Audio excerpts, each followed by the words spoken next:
तो आइए जानते हैं महाभारत को एक अनोखा कहानी तो सुनिए। प्राचीन भारत में पुत्रेष्टि यज्ञ के द्वारा तेजस्वी पुत्र प्राप्त करने की प्रथा थी। जब किसी बहुत बड़े नृपति को संतान का अभाव दुख देता था तो वह ऋषियों और महात्माओं के द्वारा पुत्रेष्टि यज्ञ कराता था। यज्ञ के कुंड से हवि बाहर निकलती थी। उस हवि को खाने से मनचाहे पुत्र की प्राप्ति होती थी। पांचाल देश के नृपति के कई पुत्र थे, फिर भी उन्होंने तेजस्वी पुत्र की प्राप्ति के लिए पुतेष्टि यज्ञ कराया था। उन्होंने पुत्र होने पर भी पुतेष्टि यज्ञ क्यों कराया था, इस बात को नीचे की कहानी में जानिए।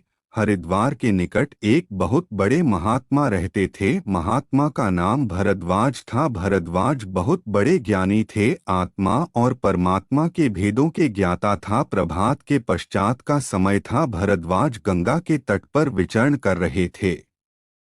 सहसा उनकी दृष्टि एक युवती पर पड़ी। वह युवती घृताची नामक अप्सरा थी। वह गंगा के जल में नहाकर बाहर निकली थी। हवा चल रही थी। हवा के कारण उसके शरीर का कामोत्तेजक अंग खुल गया। संयोग की बात, भरद्वाज की दृष्टि उस अंग पर पड़ गई। उनके भीतर काम पैदा हो गया। काम इतने जोरों से पैदा हो गया कि वे स्खलित हो गए।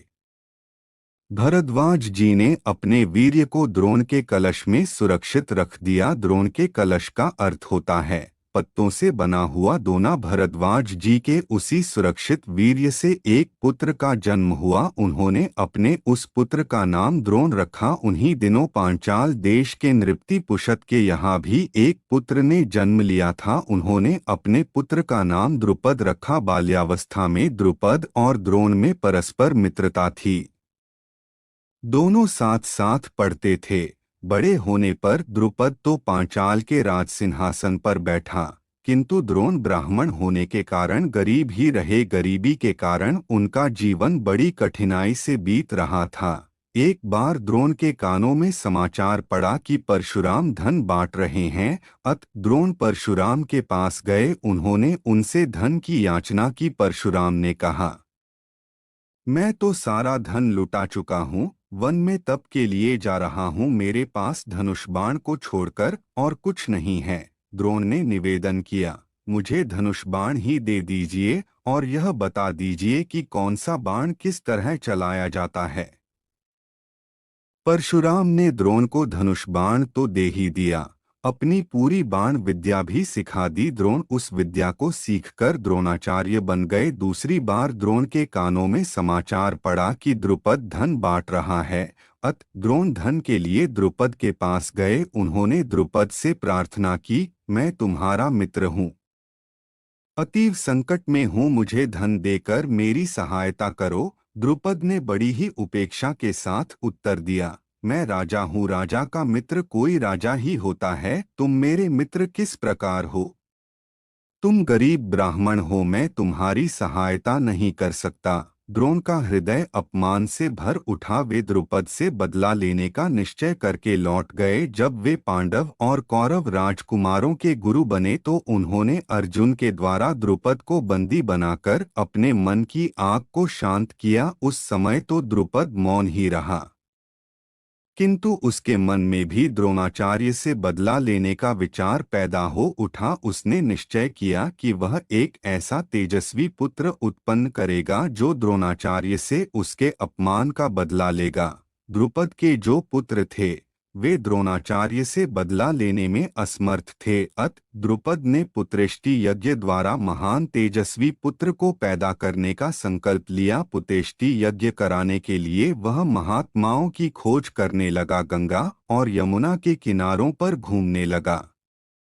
दैवेच्छा से द्रुपद यमुना के किनारे स्थित दो महान त्यागी ब्राह्मण बंधुओं के आश्रम में पहुंचा। छोटे बंधु का नाम उपयज्ञ और बड़े बंधु का नाम यज्ञ था। दोनों भाई अलग अलग आश्रम बनाकर रहते थे।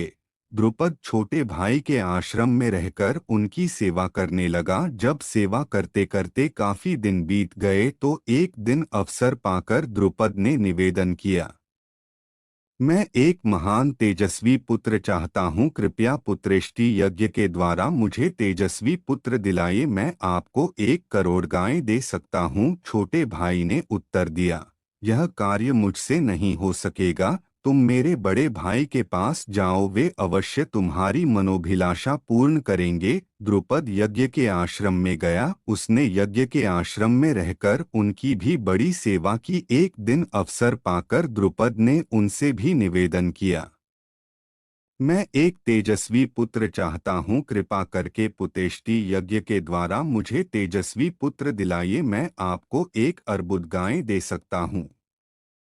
यह द्रवित हो गए। वे पुत्रेष्टि यज्ञ करने लगे। जब यज्ञ पूर्ण हुआ तो उन्होंने एक हवि तैयार की। उन्होंने द्रुपद की रानी को बुलाकर कहा, इस कवि को खा लो, तुम्हारे गर्भ से महान तेजस्वी पुत्र उत्पन्न होगा। द्रुपद की रानी ने कहा, मैंने अभी स्नान नहीं किया है, स्नान करने के बाद ही हवि ग्रहण करूंगी। रानी स्नान करने के लिए चली गई। यज्ञ उसकी प्रतीक्षा करने लगे। जब रानी के आने में देर होने लगी तो उन्होंने उस हवि को यज्ञ कुंड में डाल दिया। आश्चर्य! यज्ञ कुंड से एक बालक और एक बालिका प्रकट हो उठी। यज्ञ ने बालक और बालिका को द्रुपद को सौंप दिया। उन्होंने कहा, राजन, इस बालक का नाम धृष्टद्युम्न होगा, यह आपकी अभिलाषा को पूर्ण करेगा। बालिका का नाम कृष्णा होगा, इसे लोग द्रौपदी और पांचाली भी कहेंगे। इसके ही द्वारा कौरवों का सर्वनाश होगा। द्रुपद ने बड़े प्यार से बालक और बालिका का पालन पोषण किया। समय आने पर यज्ञ का कथन सत्य सिद्ध हुआ। महाभारत के युद्ध में धृष्टद्युम्न के हाथों द्रोणाचार्य मारे गए थे। द्रौपदी ही कौरवों के विनाश का कारण हुई थी। यदि शासन भरी सभा में द्रौपदी को नग्न करने को प्रयत्न न करता तो महाभारत का युद्ध न होता, और यदि महाभारत का युद्ध न होता तो कौरवों के वंश का दीपक भी न बुझता। पर होनहार को कौन रोक सकता है? जो होने वाला होता है वह होकर रहता है। गुरु द्रोणाचार्य ब्राह्मण थे, धनुर्विद्या के महान आचार्य थे, पर बड़े गरीब थे। इतने गरीब थे कि जीवन का निर्वाह होना कठिन था। घर में कुल 3 प्राणी थे, द्रोणाचार्य स्वयं, उनकी पत्नी और उनका पुत्र अश्वत्थामा। पुत्र की अवस्था 5 वर्ष की थी। एक दिन पुत्र ने अपने एक साथी को दूध पीते हुए देख लिया। उसके मन में भी दूध पीने की अभिलाषा जाग उठी। उसने अपनी माँ के पास जाकर कहा, माँ, मैं दूध पीऊंगा। पर माँ दूध पाती तो कहाँ पाती? जिस माँ को खाने के लिए अन्न न मिल रहा हो, वह अपने बालक को दूध कैसे पिलाती? माँ का हृदय विदीर्ण हो गया, पर बालक को तो सांत्वना प्रदान करनी ही थी। माँ ने आटे का पानी बालक को देते हुए कहा, लो, दूध पी लो। बालक को तो दूध के स्वाद का पता ही नहीं था। उसने आटे के पानी को पीकर समझा कि उसकी माँ उसे दूध पिला रहे हैं। गुरु द्रोणाचार्य का हृदय यह सब देख सुनकर कांप उठा। उन्होंने प्रतिज्ञा की कि या तो धन और यश पैदा करके रहूंगा या मर जाऊंगा। गुरु द्रोणाचार्य मन ही मन सोचने लगे, क्या करना चाहिए? धन और यश के लिए किस ओर जाना चाहिए? द्रोणाचार्य को पांचाल नरेश द्रुपद याद आया। विद्यार्थी अवस्था में द्रुपद और उन्होंने एक ही गुरुकुल में शिक्षा प्राप्त की थी। द्रोणाचार्य आशाओं के रथ पर सवार होकर पांचाल देश की राजधानी की ओर चल पड़े। मार्ग में बड़े बड़े कष्ट उठाए, पर धन मिलने की आशा में वे कष्ट भी उन्हें सुखदायी मालूम हुए। कई दिनों तक बराबर पैदल चलने के पश्चात द्रोणाचार्य पांचाल की राजधानी में पहुंचे। उन्होंने सोचा था, राजधानी में पहुंचते ही द्रुपद से भेंट हो जाएगी, वह उनका स्वागत करेगा, उन्हें बड़े आदर से ठहराएगा और उनकी सहायता करेगा। किंतु उन्हें क्या पता था कि द्रुपद अब गुरुकुल का विद्यार्थी नहीं है, अब वह एक बहुत बड़े राज्य का नृपति है। सिपाहियों, सैनिकों और मंत्रियों से घिरा रहता है। दूसरों की तो बात ही क्या, अपने लोगों से भी उसकी भेंट बड़ी कठिनाई से हो पाती थी। कई दिनों तक प्रयत्न करने के पश्चात द्रोणाचार्य द्रुपद के सामने जा पाए, किंतु यह क्या, द्रुपद ने तो उन्हें देखते ही मुंह फेर लिया। सहायता करने की कौन कहे, उसने तो उन्हें पहचानने से भी इनकार कर दिया।